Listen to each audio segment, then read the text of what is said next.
I am Jean Ann Honegger.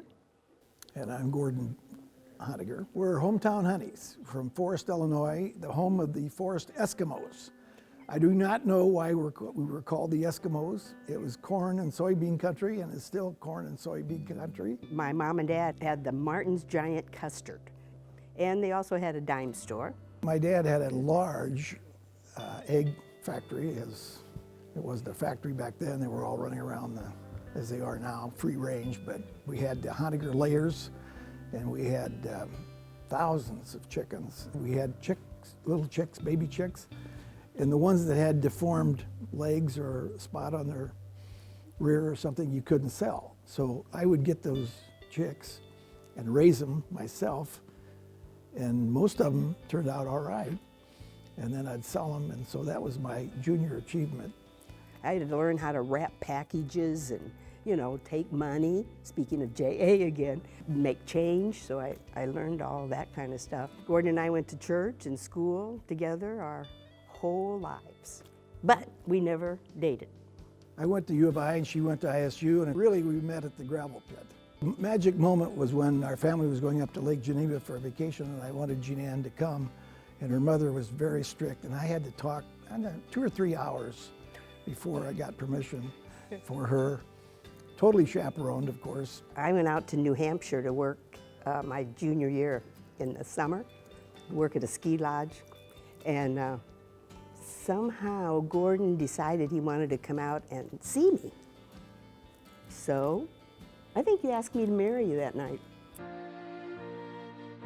We were going for further education, Jean Ann, a master's, and I was getting a PhD. So we both ended up in West Lafayette. At Purdue, our first child was born, Andy. So I took my first job in Carbondale. I was an assistant professor of agricultural economics.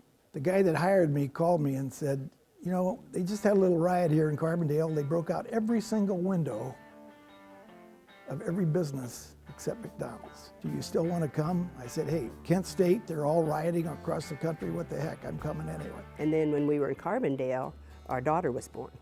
So we have two children. The university world, you publish or perish.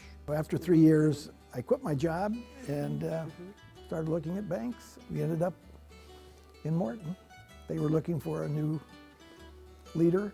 And with his background in ag, and it's a perfect spot around here. I remember setting the vault combination to the day I started, 1-3-73. When we came to the bank, there were how many? Seven employees. Cliff Hasselbacher was the banker. When the bank was opened in '60, he was one of the first employees. He helped us. Well, actually, I was working so hard, I didn't see as much as Jean Ann as I wanted to. I said, why don't you come work at the bank so I could see more of you?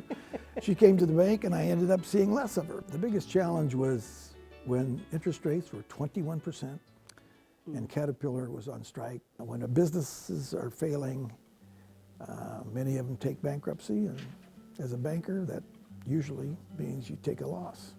The bank has definite goals, and these goals are competing. You can make more money, but then you don't pay people as much. You pay people 10 times more than they earn, and or you cut all your prices and you get more customers, but then you don't make profits. So you have all these goals. So every year we're trying to have happier employees, happier customers, happier stockholders, happier regulators. I have 9 bosses, and they're all...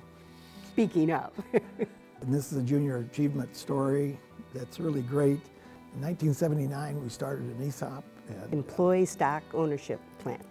And it's a great, great innovation, and it's right along the lines of what this organization is all about. We put 10% of our profits into our ESOP, and the company makes a 10 to 15% return. So we have tellers that have over $1 million, and they're still young. It's kind of a surprise when people find out how big we are, but it just kind of happened. 400 banks, and in terms of profit, we're like number 5. Well, it's nice to be under the radar, because we're not braggadocio. We're just normal people. So I'm sitting there in Morton with these old retired breakfast guys. And I tell them, well, I got to go chase the wolf away from the door. They said, oh yeah, like you have to do that. Member FDIC.